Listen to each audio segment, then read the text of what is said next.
Mirror's Edge is a 2008 parkour game released by EA, which had what we can generally accept as a solid example of a troubled development, where some really good ideas were executed really well, and a lot of the rest of what was going on in the game kinda got cut up. Central to the setting of Mirror's Edge is a dystopian future, where a clean world of gleaming whiteness, where rooftops don't have bird spikes on them, gives you cleanliness at the cost of your privacy. You play as Faith, a runner, who ostensibly works beneath the notice of the police, moving messages and goods from place to place. When you play as Faith, you play as a runner, a woman who sees the world differently, and sees routes that other people don't, doing work that protects people's data in exchange for money. But before we go on, we're going to need to talk about capital. There's a guideline in academia that you don't want to bring up Marx unless you're willing to go all in on Marx, because it's a contentious topic with a ton of reading around it. This is definitely a Cliff Notes version, or a Wikipedia summary of the Cliff Notes version. Capital is a phrase that's got a lot of meanings and a lot of reasons to interrogate those meanings. Capital, as invoked by renowned beard-haver Karl Marx, is money that's used to purchase goods or services only to resell it. It's the money generated not by things being made or done or consumed, but money that is made by the circulation of money itself. These days, you might hear that kind of capital referred to as financial capital. It is money that does nothing but makes money. It is spending money to buy money. It is a nihilistic extrusion of a parasite. And these days, capital ain't even capital no more. In our 21st century era, we have a new, dangerous idea being used to inform people's decisions. It's not that money is capital, it's that data is capital. If data is capital, you can see that expressed in how people value access to data. There's one obvious way to test this, which is look at the value people are placing on data that they can buy. There's the obvious existing global empire of Facebook, which monetizes the data of 1 billion people.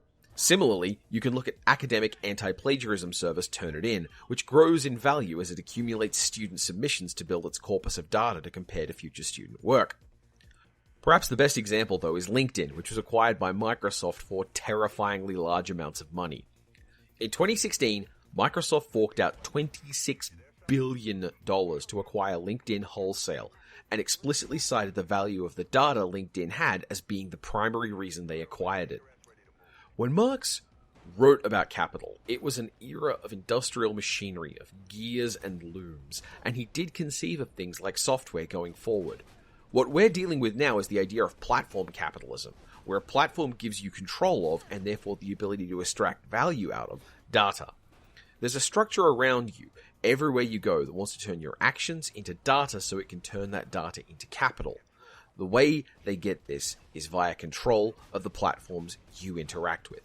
And this is where it gets weird. See, algorithms want data, but they want data they can meaningfully infer value from. There's an old joke, so old it's in a Dilbert strip, and gosh, isn't Scott Adams a dinghole these days, about how 40% of all sick days are taken on Monday and Friday, and how a foolish boss might interpret that data as seemingly like a big deal. It's not enough to collect data in general, it has to be data you can convince people that you can monetize. Browsing habits, spending habits, moving habits, the things people are doing to live their lives, and when those lives intersect with spending money. There's always data to be gathered. There's what people choose and how they prefer to be treated. There's the things people respond to and the things they say they respond to. Market research is filled with stories of people engaging in behavior that flies in the face of what they report. And people will pay for data. Not just businesses buying car tracking statistics or Facebook selling your data as advertising vectors, but people will buy data even if they don't have any use for it. Look at League of Legends and World of Warcraft, where people will pay for add-ons that give them data, even if it's data they can't meaningfully act on, giving themselves a sort of data pornography. And in that space, the roaming eye of the platform turns to games. Still, there's a problem. Data is ostensibly only useful as long as it's natural. There's a whole history in computers of systems that were put in place to try and curtail unnatural behaviors that were bested by other even more elaborate unnatural behavior, like how solving captchas is a job. Games are essentially a kind of algorithm where you give it inputs in order to get a specific result. Normally, you can treat a player as someone engaging with the game to try and achieve some end, usually what we call the end of the game, or in other more repetitive games, the next level. But the nature of the game is still ultimately something that asks you to give it input within a particular range, and it'll give you an output you kinda want. What makes games powerful is in part that games intuitively encourage you to keep playing and teach you how to keep playing them. This is what gets called conveyance. This can be very powerful when you're teaching someone something, and it's part of how games work to convince us of things. The feedback loops of games mean that as we play, we get better at playing, and find the ways we like to play more rewarding. This is where the problem kicks in, because the game doesn't tell you what it wants, but players deduce what the game wants as part of learning how to play well. In a game, deducing what the game wants to know is part of that process of entanglement that pulls us in to keep playing. And once a player knows what a game is asking for, they start to give the game that data instead of the natural data about what they really want. This is like how many Steam users were born on January 1st. It's a piece of junk data that the interface nonetheless has captured. What this means is that we're back to where we were. Gamification is bullshit. It's another form of advertising that may be able to achieve some sinister ends by what it's doing, but because all of its experiments are kind of non-reproducible and ethically dubious, what we're presented with is a big, clueless, headless automaton that is trying very hard to use information it doesn't quite understand on populations that it can't predict.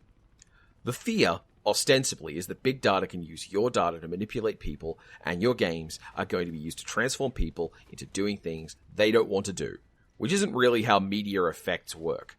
The reality is that big data can reinforce the worst impulses in people while it heedlessly stumbles around and tries to prove it's definitely been worth all the money people have poured into a system that literally exists to convince you that it's worth a lot of money.